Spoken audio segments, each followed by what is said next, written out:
Hey guys, and welcome back to Popcorn Cinema, where today we'll be talking about the movie Free Guy.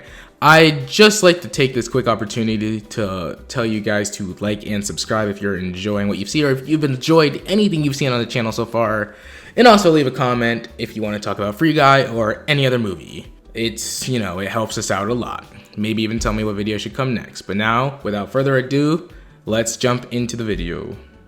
Free Guy follows an NPC or non-player character called Guy. He works as a bank teller. Basically, he does the same thing every day until eventually he meets the girl of his dreams. This prompts him to go off his script or off his code or whatever you want to call it, and leads to him growing more as a character and more as a person or program or whatever you want to call him, in more ways than anyone could have imagined possible. Okay, so Free Guy actually borrows a lot from Tron/Tron Legacy, but I think it actually handles it pretty well. For example, in Tron, Kevin Flynn is trying to prove that Encom stole his code. In Free Guy, Keyes and Millie are trying to prove that Antoine, the CEO of Tsunami, stole their code and used it without their permission. In Tron Legacy, it is revealed that the creations that Kevin Flynn made, i.e. the programs, had some interesting deviations in their code. These programs were called ISOs, or isomorphic algorithms. Basically, these programs were AI. Similarly, Keyes and Millie were attempting to make AI, and they actually succeeded.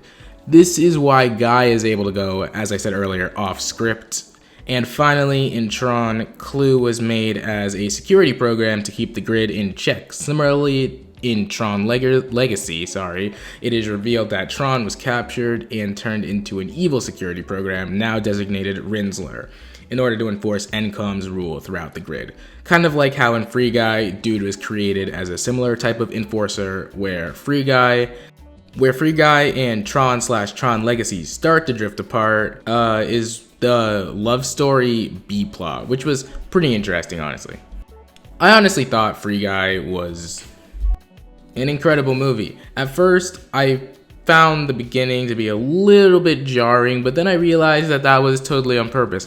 It's supposed to make the audience feel like we're inside a game like Grand Theft Auto, which it certainly accomplished. Even down to the way that the NPCs talk to each other felt very scripted and a little non-human, similarly to how NPCs actually talk in the majority of video games. I mean, I can't say that there were there was a lot of deep and meaningful things within the plot, and there isn't that much to dissect, but it was a fun movie.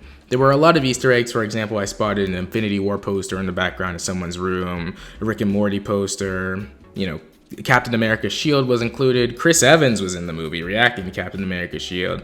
There were Thanos references, portal guns from the Portal franchise, gravity guns for the Half-Life franchise, the llama harvesting tool from Fortnite, and many more fun gaming references, which were very entertaining, honestly.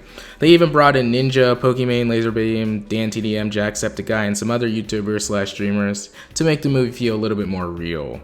It was a nice touch. As a gamer myself, I appreciate them, having these references there to make it feel legitimate.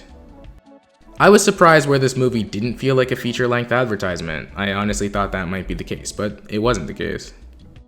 I was also very surprised that this movie did not feel like Ready Player One at all, which I was honestly very worried about when I saw the trailers. You see, movies about video games usually don't pan out too well. Take Mortal Kombat, Tomb Raider, you get the idea.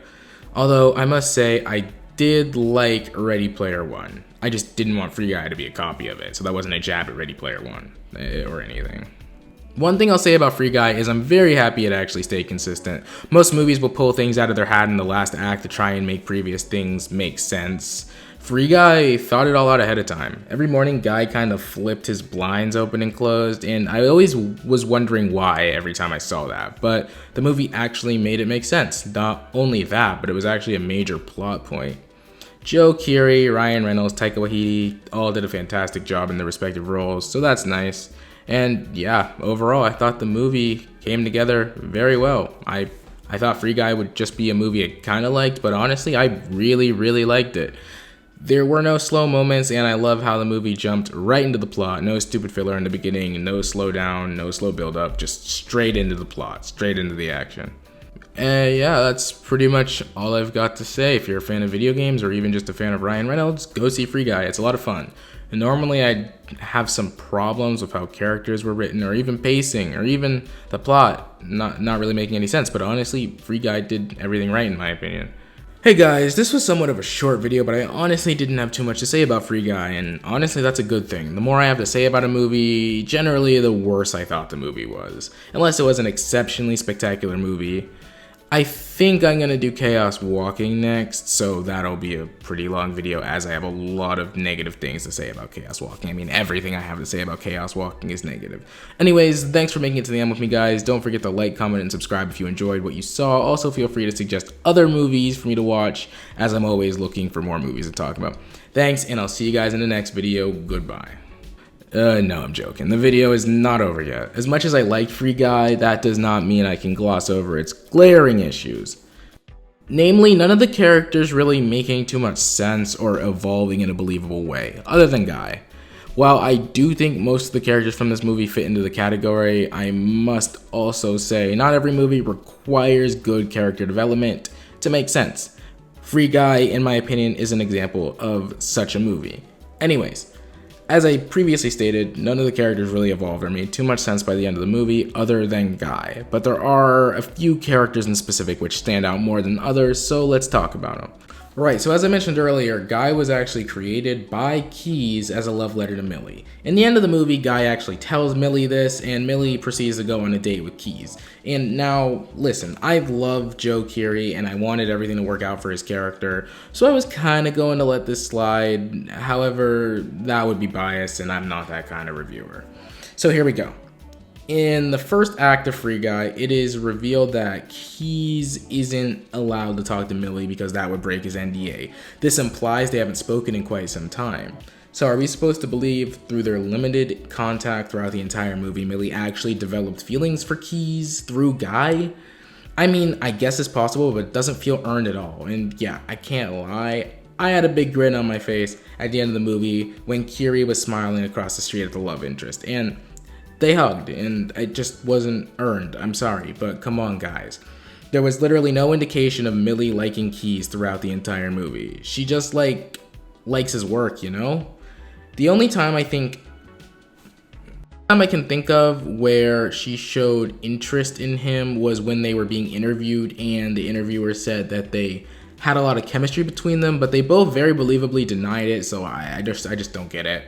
It wasn't earned, so it kind of made the moment feel cheap and puzzling. Honestly, now that I think about it, Keyes got literally everything he wanted by the end of the movie despite putting in the least amount of effort. Everything that happened because of Guy and Millie. Keyes helped them a total of 4 times. He built the ramp, he got Millie the access codes to the player's base, he built the bridge, and he initiated the stream so the world could see that their work was stolen. So yeah, Keyes' victory was totally unearned. Alright, so Keyes' best friend, and I say best friend in quotes because he's probably the worst friend ever, ends up actually working for Key and Millie in the end. This doesn't make much sense. No, actually the whole character doesn't make much sense. At the end of the movie when Antoine was destroying all the servers, he asks Mauser which server has Key and Millie's data on it, and Mauser says he's not going to tell him because it's not his work and because they're his friends. However, the entire movie up to this point, Mauser has been throwing Keyes under the bus with Antoine at literally every opportunity. I don't know if it's because once Mauser realized Antoine was a fraud and stole from Keyes, that Tsunami was going downhills anyway, or he just wanted to avoid a lawsuit. Either way, I find it really hard to believe that Mauser was ever really Keyes' friend, and I think he decided to help him in the end purely as a business venture, as an opportunity, not as a friend.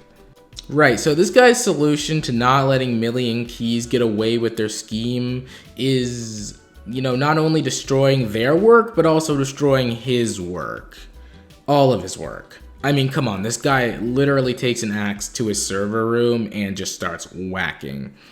It's also shown that he's not really sure what server box he's looking for. He doesn't know where their stuff is versus where his stuff is. He very well could have destroyed Free City 2, which is a game that he's planning on launching in around 1 day's time. Not only does this not make sense because he's probably destroyed millions of dollars of hardware in the process, this character is shown to only care about the bottom line, i.e. money. So the fact that he destroyed so much tech just didn't sit right with me. He lost so much money just trying to keep Keyes and Millie from getting what they wanted. It didn't make sense at all. If he really cared about the money, he would have just given Keyes and Millie their code back and made them sign an NDA so no one could know about it. Then everyone in the situation would have been happy, and Antoine, wouldn't have destroyed millions of dollars worth of hardware. But nope, he's just gonna burn it all down in a fit of rage. Taika did an amazing job portraying this character, but this character's writing did not come full circle in any good kind of way.